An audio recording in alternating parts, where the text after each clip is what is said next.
स्वागत है आप सभी का हम सबके YouTube channel learning with Sumit में। इस चैनल पे हम लोग फंडामेंटल ऑफ मैकेनिकल इंजीनियरिंग पढ़ रहे हैं। आज हम लोग एक मेजरिंग इंस्ट्रूमेंट के बारे में बात करेंगे जिसका नाम है प्रोनी ब्रेक डायनमोमीटर। ये मेजरमेंट का एक टॉपिक है और बीटेक फर्स्ट ईयर में फंडामेंटल ऑफ मैकेनिकल इंजीनियरिंग में भी ये क्वेश्चन पूछा जाता है और एग्जाम में भी आया हुआ क्वेश्चन है। तो इसी ब्रेक डायनमोमीटर को ही हम लोग आज डिटेल में समझेंगे और आप भी इसे हमारे साथ समझिएगा, एग्ज़ाम के पॉइंट ऑफ व्यू से इम्पॉर्टेंट है। यहाँ पे डायग्राम हमने पहले से बना रखा है। टॉपिक का जो नाम है मैं यहाँ पे लिख दे रहा हूँ, इसका नाम है प्रोनी ब्रेक डायनमोमीटर।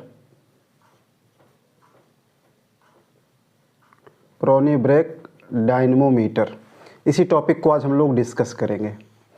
देखिए, प्रोनी ब्रेक डायनमोमीटर बेसिकली जो इंजन की पावर होती है, जो इंजन होता है उसकी पावर को मेज़र करने के लिए इसको यूज किया जाता है। इंजन के पावर को ब्रेक पावर कहते हैं। ब्रेक पावर को यहाँ पे हम लोग मेज़र करेंगे इस इंस्ट्रूमेंट की हेल्प से। ब्रेक पावर कितना एक इंजन जनरेट करता है उसकी बात इसमें करते हैं। तो यहाँ पे डायग्राम हमने इसका पहले से बना रखा है। थोड़ा सा इसके डायग्राम को पहले आप समझिए, जो इसका कंस्ट्रक्शन का पार्ट है। कंस्ट्रक्शन का पार्ट समझेंगे, फिर इसके बाद इसकी वर्किंग को समझेंगे कि प्रोनी ब्रेक डायनमोमीटर वर्क कैसे करता है। तो कंस्ट्रक्शन में अगर हम बात करें तो इसमें जो बीच में आपको सर्कल दिख रहा है, ये सर्कल यहाँ पर जो बना रखा है, ये एक पुली है। इसको क्या बोलते हैं? पुली बोलते हैं। और ये पुली जो होती है ये इंजन के शाफ्ट के साथ अटैच होती है। यहाँ सेंटर में जो आपको दिख रहा है ये इंजन का शाफ्ट है। इंजन का शाफ्ट क्या करता है? रोटेट करता है। ऐसे इंजन का शाफ्ट रोटेट करता है। क्यों रोटेट करता है? जब फ्यूल का कंबस्चन होता है, फ्यूल की जब बर्निंग होती है तो इंजन में पावर जनरेट होती है और वो वही पावर इस शाफ्ट को क्या करता है? रोटेट कराता है। इसके लिए आप लोगों ने पढ़ा है कनेक्टिंग रॉड और क्रैंक, वो दोनों मिलके क्या करते हैं? शाफ्ट को रोटेट कराते हैं। तो ये जो शाफ्ट रोटेट होता है ये किसकी पावर से रोटेट होता है? उसी पावर से जो इंजन जनरेट करता है। तो इस शाफ्ट में कितनी पावर आ रही है, इसी पावर को बोलते हैं ब्रेक पावर। तो यही ब्रेक पावर, इससे हम पता करते हैं कि इंजन में कितना पावर जनरेट हो रहा है। देखिए, इंजन में पावर कितने तरीके से जनरेट होगा। सबसे पहले जब फ्यूल का कंबस्चन होता है तो उस समय जो पावर जनरेट होता है वो इसका टोटल पावर होता है। मैक्सिमम पावर इंजन उसी समय जनरेट करता है जब फ्यूल का कंबस्चन होता है, उसको बोलते हैं इंडिकेटेड पावर। अब उसमें से कुछ पावर इंजन का कंज्यूम हो जाता है ड्यू टू फ्रिक्शनल रेजिस्टेंसेस, और इंजन के जो पिस्टन का मूवमेंट होता है सिलेंडर के अंदर, वहाँ भी कुछ पावर खर्च होता है। उसके बाद जो पावर बचता है उसको बोलते हैं ब्रेक पावर, जो इंजन के शाफ्ट को मिलता है और यही पावर हमारे काम आता है। तो इसलिए ये टॉपिक आपके लिए इम्पॉर्टेंट है। तो यहाँ पे समझिए इसको, ये शाफ्ट जब रोटेट करता है तो इसी शाफ्ट से ये पुली अटैच होती है और ये पुली रोटेट करती है। तो इसके पावर को मेजर करने के लिए क्या करते हैं? प्रोनी ब्रेक डायनमोमीटर में दो वुडन ब्लॉक ले लेते हैं। इसमें देखिए जो आपको ये दिख रहा है, ये ब्लू लाइन से जो मैंने यहाँ बना रखा है, ये जो लाइन आपको दिख रही है ये एक वुडन ब्लॉक है। ये एक वुडन ब्लॉक है जो कुछ इस टाइप के शेप का होता है। ये जो कंस्ट्रक्शन आपको ऐसे दिख रहा है, ये पूरा का पूरा ये अपर ब्लॉक है वुडन का। ये यहाँ से यहाँ तक ऐसे ये पूरा, और ऐसे ही नीचे एक ब्लॉक होता है, ये भी एक वुडन ब्लॉक है। ये एक अपर पोर्शन हो गया और ये इसका नीचे का पार्ट है। ये दोनों क्या हैं? ये दोनों वुडन ब्लॉक हैं। इन्हीं वुडन ब्लॉक के बीच में ये पुली होती है। यहाँ पे जो सबसे ऊपर आपको दिख रहा है इसको लीवर बोलते हैं। ये लीवर है, सबका अलग अलग फंक्शन है। अभी मैं लिख दूंगा बोर्ड पे, आप उसे अपने रजिस्टर में नोट करिएगा कि किसका क्या काम है। और यहाँ ये जो आपको ब्लैक कलर में दो स्टॉप्स बने हुए हैं, स्टॉप्स का काम ये होता है कि ये लीवर ज़्यादा अप डाउन ना करें। जब शाफ्ट का जब मूवमेंट होगा और ये पुली मूव करेगी तो ये लीवर ज़्यादा ऊपर या नीचे ना मूव करे, इसलिए यहाँ पे एक स्टॉप्स लगा देते हैं जो इसके मूवमेंट को लिमिट कर देता है।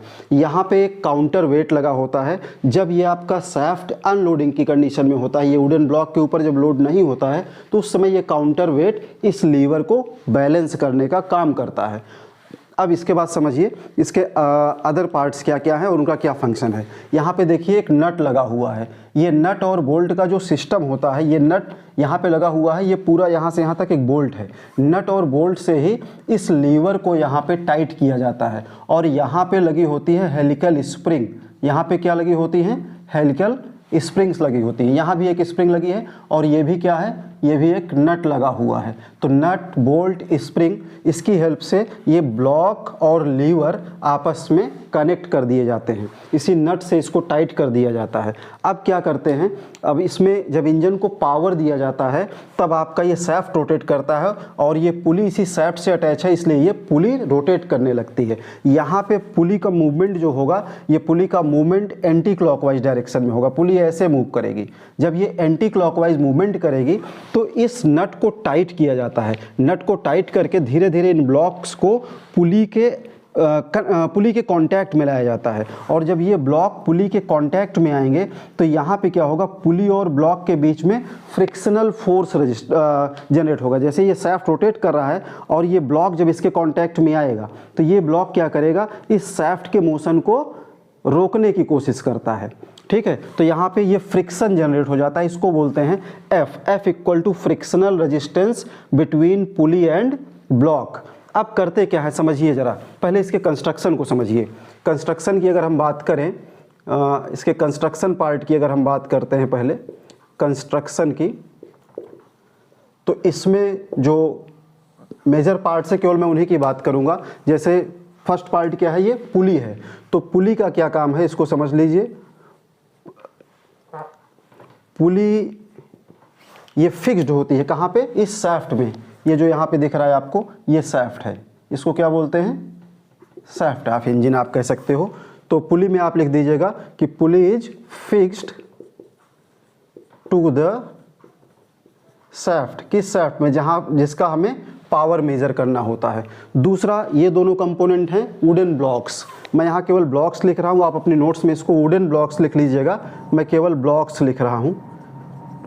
ये एक अपर ब्लॉक है, ये वाला अपर ब्लॉक है, और ये आपका लोअर ब्लॉक है, इसलिए यहाँ पे लिख दिया ब्लॉक्स। इसका क्या काम होता है, ये ब्रेक का काम करते हैं। ये क्या करते हैं, ब्रेक का काम करते हैं।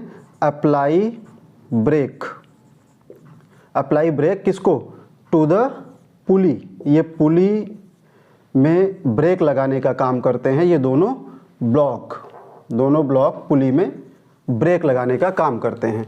और इसके बाद देखिए, ये जो अपर पार्ट यहाँ पे आपको दिख रहा है एक हॉरिजॉन्टल टाइप का, इसको बोलते हैं लीवर। तो लीवर का क्या काम है, एक एक मैं यहाँ पे लिख रहा हूँ, आप ये सब नोट कर लीजिए, ठीक, समरी में, और फिर डिटेल में अपनी नोट्स से आप इसे अपने एग्ज़ाम में लिखिएगा।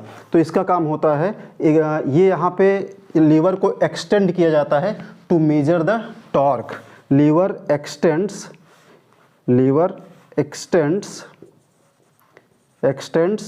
टू मेजर द टॉर्क, या फिर फ्रिक्शनल फोर्स को भी आप कह सकते हो, क्योंकि टॉर्क इसी फ्रिक्शनल फोर्स से ही आएगा। तो लीवर का एक्सटेंड किया जाता है टॉर्क को मेजर करने के लिए। यहाँ पे आप देखिए, यहाँ वेट लगा हुआ है, इस वेट को अप्लाई करते हैं। क्यों अप्लाई करते हैं, weight applied to the lever to quantify the resisting force. कितना रजिस्टिंग फोर्स यहाँ जनरेट होगा उसको क्वांटिफाई करने के लिए वेट्स लगाए जाते हैं। तो यहाँ पे लिख दे रहा हूँ, applied weights are applied to quantify the resisting force। मतलब ये रजिस्टिंग फोर्स को मेजर करता है कौन, वेट। इसी वेट की हेल्प से हम कितना रजिस्टिंग फोर्स यहाँ पे जनरेट होगा इसको मेजर करने का काम करेंगे। अब इसकी वर्किंग को समझिए। इसकी वर्किंग बहुत ही सिंपल है। उसके बाद हम लोग ब्रेक पावर का फार्मूला निकाल लेंगे। वर्किंग को समझने के लिए आप ये अज्यूम करिए कि यहाँ पे ये शाफ्ट है और इंजन को पावर दिया गया। अब उसी पावर से आपका शाफ्ट रोटेट करने लगा। जब ये शाफ्ट रोटेट करेगा तो ऊपर से ये जो अपर ब्लॉक है, अपर ब्लॉक को यहाँ नट टाइट करेंगे। जब नट को टाइट करेंगे तो ये अपर ब्लॉक क्या करेगा, धीरे धीरे इस पुली के कांटेक्ट में आता है। पहले ये पुली से थोड़ा अवे होता है, पुली के ऊपर होगा, बीच में गैप है। लेकिन जब ये पुली आपकी रोटेट करने लगेगी तो इस नट को जब हम टाइट करेंगे तो ये ब्लॉक दोनों ब्लॉक क्लोजर आएंगे और इस पुली के मोशन को, ये जो पुली रोटेट कर रही थी, एक ब्लॉक ऊपर से आएगा और एक नीचे से आएगा और फिर इस मोशन को ये रोकने की कोशिश करता है। तो यहाँ पे क्या होता है, एक फ्रिक्शन जनरेट होता है जिसको फ्रिक्शनल रेजिस्टेंस कहते हैं। अब यहाँ पे अप्लाई किया जाता है वेट। जैसे जैसे हम वेट को बढ़ाते जाएंगे तो यहाँ पे क्या होगा, लोड बढ़ता जाएगा। हमें क्या करना है, इस वेट को तब तक अप्लाई करना है जब ये लीवर हमारा बिल्कुल हॉरिजॉन्टल कंडीशन में आ जाए। लीवर जब हमारा हॉरिजॉन्टल कंडीशन में आ जाएगा तो उसी समय हम क्या करेंगे, इस वेट का जो टॉर्क है, हम ये मान लेते हैं कि इसके सेंटर से ये जो हमारा वेट अप्लाई किया है इसकी लेंथ L है, ये L लेंथ मान लेते हैं, ये लेंथ कितना है, L है। तो ये वेट अप्लाई करेंगे तो इस वेट की वजह से जो टॉर्क जनरेट होगा वो W इंटू L होगा। और ये जो आपका रजिस्टिव फोर्स है, देखिए जब ये पुली ऐसे मूव करेगी तो ये इस वेट को ऊपर की तरफ लिफ्ट करने की कोशिश करेगी। ये लीवर क्या करेगा, ऊपर की तरफ जाएगा। जब ये लीवर ऊपर की तरफ जाने की कोशिश करेगा और यहाँ फ्रिक्शनल रजिस्टेंस है, ये इसको इस तरफ रोटेट कराने की कोशिश करेगा, मतलब इसके मोशन को अपोज करने की कोशिश करेगा। तो इस वेट का जो टॉर्क आएगा और फ्रिक्शनल रेजिस्टेंस का दोनों जब इक्विलिब्रियम कंडीशन पे हो जाएंगे तो उसी कंडीशन पे हम ब्रेक पावर की एनालिसिस करते हैं। ठीक है, तो इसको एक बार आप नोट कर लीजिए, जो कंपोनेंट्स हैं इनका क्या क्या काम है, पुली, ब्लॉक्स, लीवर, वेट का। एक कंपोनेंट और होता है, ये जो स्टॉप्स लगे हुए हैं, स्टॉप्स का क्या काम होता है, ये प्रिवेंट करता है, stops prevent lever to moving too far up and down. ये भी मैं लिख दे रहा हूँ। जो स्टॉपर्स लगे हुए हैं इनका काम होता है to prevent the lever moving up and down. ज़्यादा ऊपर नीचे ना हो ये लीवर, इसके लिए यहाँ पे स्टॉप्स लगे होते हैं। इसको जल्दी से आप लोग नोट करिए, तो इसके बाद मैं इसकी वर्किंग की बात कर लेता हूँ। तो आप स्क्रीनशॉट ले लीजिए या फिर आप नोट कर लीजिएगा बाद में, और मैं इसी में वर्किंग को बता देता हूँ कि इसकी वर्किंग कैसे होती है। तो वर्किंग समझिए। अब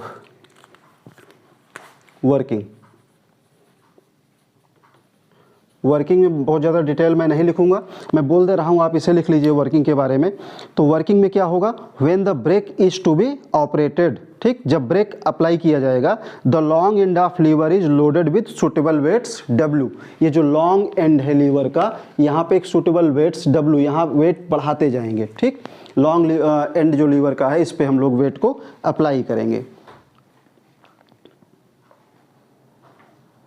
इसके बाद क्या करेंगे, वेट अप्लाई करने के बाद इन नट्स को हम टाइट करेंगे। और कब तक टाइट करेंगे, नट्स हमारा कब तक टाइट किया जाएगा, nuts are tightened until the engine shaft runs at a constant speed and the lever is in horizontal position.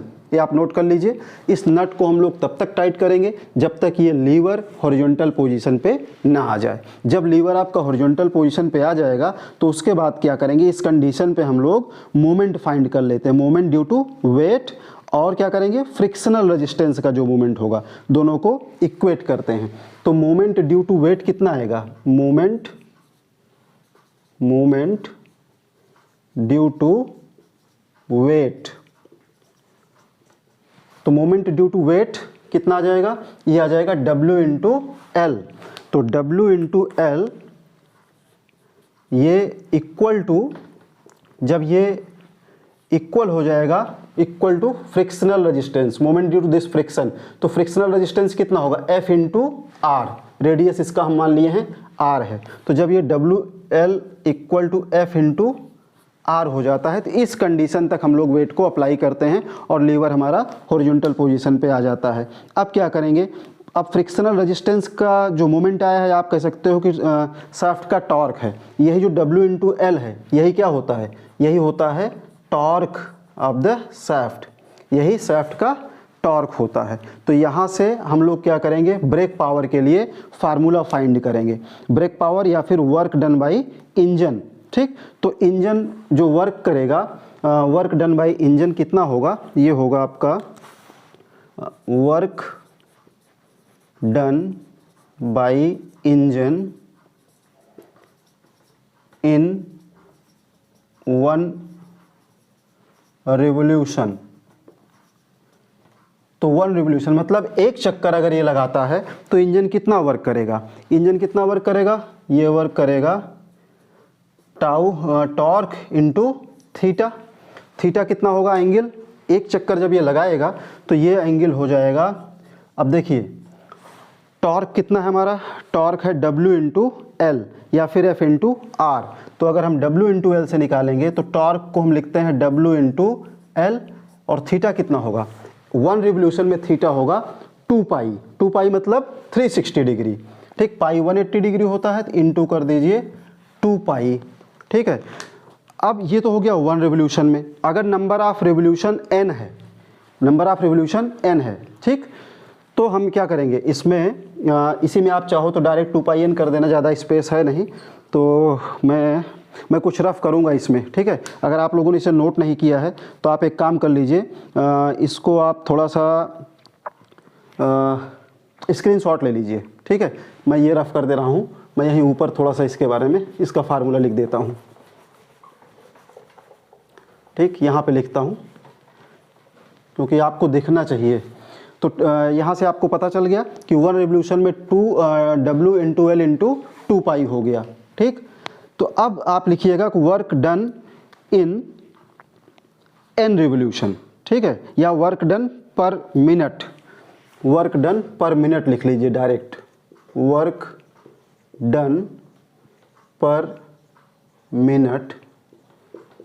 तो पर मिनट जब आप निकालोगे तो नंबर ऑफ रिवोल्यूशन अगर n होगा तो ये कितना हो जाएगा, ये हो जाएगा W into L into 2 pi n, ठीक है, W into L into 2 pi n, where n क्या है, नंबर ऑफ टर्न्स है, ठीक, कितना एंगल वो टर्न कर रहा है उस पर डिपेंड करेगा, और इसकी यूनिट न्यूटन मीटर हो जाएगी। तो brake power of the torque कितना हो जाएगा, तो therefore brake power, brake power, तो ब्रेक पावर को हम निकालेंगे पर सेकंड में, तो ये जो आया आपका पर मिनट में आया, तो ये ब्रेक पावर हो जाएगा W into L into 2 pi n upon 60, ठीक, और यूनिट क्या हो जाएगी, वॉट हो जाएगी, W into L into 2 pi n upon 60 watts. तो ये आ गया हमारा ब्रेक पावर, ब्रेक पावर। तो इस तरीके से हम लोग इस प्रोनी ब्रेक डायनोमीटर से ब्रेक पावर को फाइंड कर लेते हैं, ब्रेक पावर को फाइंड कर लेंगे यहाँ से। ये फार्मूला हमारा आ गया ब्रेक पावर का, W into L into 2 pi n what. यहाँ पे ब्रेक पावर आपको पता है क्या होता है, ध्यान रखना है कि when the driving torque on the shaft is not uniform, अगर ये ड्राइविंग टॉर्क जो होगा यूनिफॉर्म नहीं होगा तो इसमें क्या होगा, ये जो रिवोल्यूशन है बबलिंग होने लगेगी। तो ड्राइविंग टॉर्क हमारा यूनिफॉर्म होना चाहिए, इसका मोशन यूनिफॉर्म होना चाहिए, इस बात का आप लोग ध्यान रखिएगा और इसे आप नोट कर लीजिए। उम्मीद करता हूँ प्रोनी ब्रेक डायनोमीटर आपके समझ में आया होगा और आपके एग्जाम में आता है तो आप ये फार्मूला ज़रूर डिराइव कर लोगे। Thank you.